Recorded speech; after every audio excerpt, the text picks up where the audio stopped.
Hello students, welcome to my YouTube channel.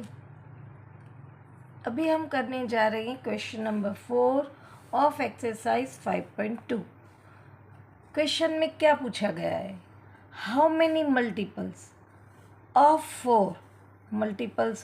4 lie between 10 and 250। 10 and 250 के बीच में कितने 4 के मल्टीपल हैं वो ढूंढना है। तो कितने हैं, तो ऑब्वियसली हमें n ढूंढना है, वो हमें पता चल गया। ये हमने 7 डिविजिबल बाय 7 वाला क्वेश्चन किया था, सेम टू सेम ऐसा है। और हमें 10 टू 250 के बीच के 4 के मल्टीपल लेने हैं। अब 10 जो है वो 4 का मल्टीपल नहीं है, तो मुझे 10 तो नहीं लेना पड़ेगा, जो फर्स्ट टर्म है वो लेनी पड़ेगी। 11 भी 4 के टेबल में नहीं आता है, तो 12 आएगा। तो ये हमें ए मिल गया। और ऑब्वियसली 4 का मल्टीपल है तो कॉमन डिफरेंस 4 ही रहेगा। और यहाँ पे हमें लास्ट टर्म भी मिलेगी, क्योंकि हमें बता दिया है 250 के अंदर का ही लेना है। अब 250 जो है वो 4 से तो डिविजिबल है ही नहीं। 4 की डिविजिबल की है कि लास्ट डिजिट 2 zeros या लास्ट 2 डिजिट डिविजिबल बाय 4 होना चाहिए। तो ये तो 50 है तो नहीं होगा। तो मैं 249 देखती हूँ, तो ये 49 भी नहीं हो रहा है।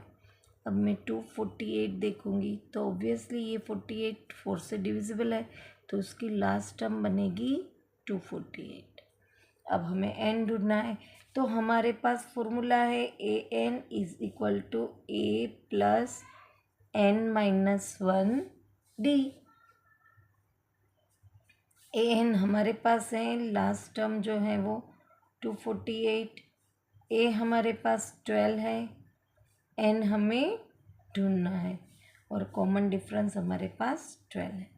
ये यहाँ पे प्लस की सिंबल में है, इक्वल के इस तरफ जाएगा तो माइनस हो जाएगा। और ये जो 4 है वो ये इन दोनों से मल्टीप्लाई होगा। अब तो हमें प्रैक्टिस हो गई होंगी, क्योंकि हम बहुत सारे सम कर चुके हैं।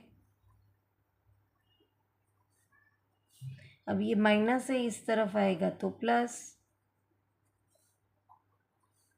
240 हुआ। अब ये मल्टीप्लिकेशन में है, सामने जाएगा तो डिवीज़न में, तो हमें n मिला 60। तो 10 और 250 के बीच में 4 के मल्टीपल्स कितने होंगे हमारे पास? 60। Number of multiples of 4 are 60। इसे हम आंसर लिखेंगे। अब हम 15 नंबर का सम कर रहे हैं। उसमें क्वेश्चन क्या है? For what value of n, n की कौन सी value are the nth term, nth term की वैल्यू क्या होगी of 2 APs these and these equal.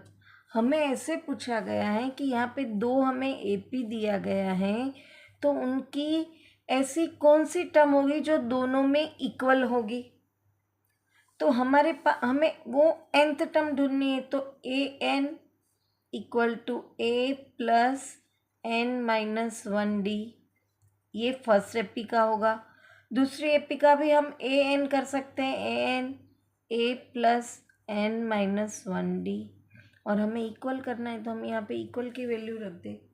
अब फर्स्ट एपी का ए हमारे पास है 63 और डी है 65 माइनस 63 यानी कि 2।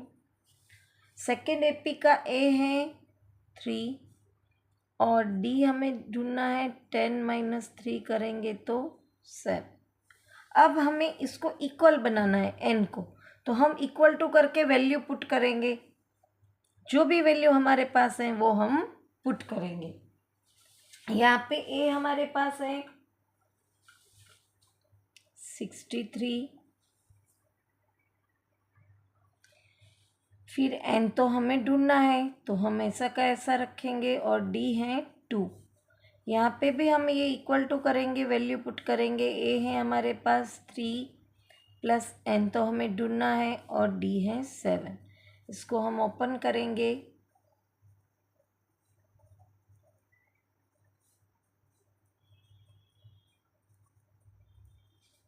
हमें इसे इक्वल टू कंपेयर करके एन की वैल्यू आसानी से ढूंढ पाएंगे। अब देखो ये 63 में से 2 माइनस करेंगे तो 61 प्लस 2n आया यहाँ पे, plus minus minus bigger number की साइन, तो फिर ये सब्ट्रैक्शन होगा।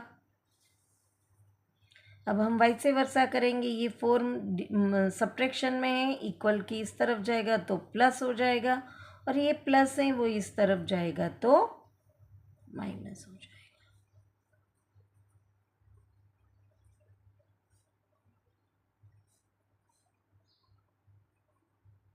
यहाँ पे 2n आएगा, 7n में से 2n गए तो 5n।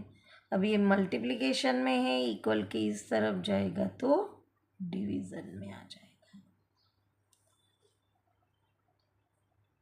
ये आसानी से कट हो जाएगा, तो हमें n क्या मिला, 13।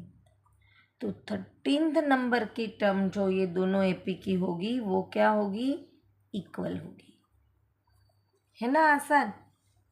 यहाँ पे क्वेश्चन नंबर 14 एंड 15 फिनिश होता है। वापस मिलेंगे नेक्स्ट क्वेश्चन के साथ। Till then bye bye student.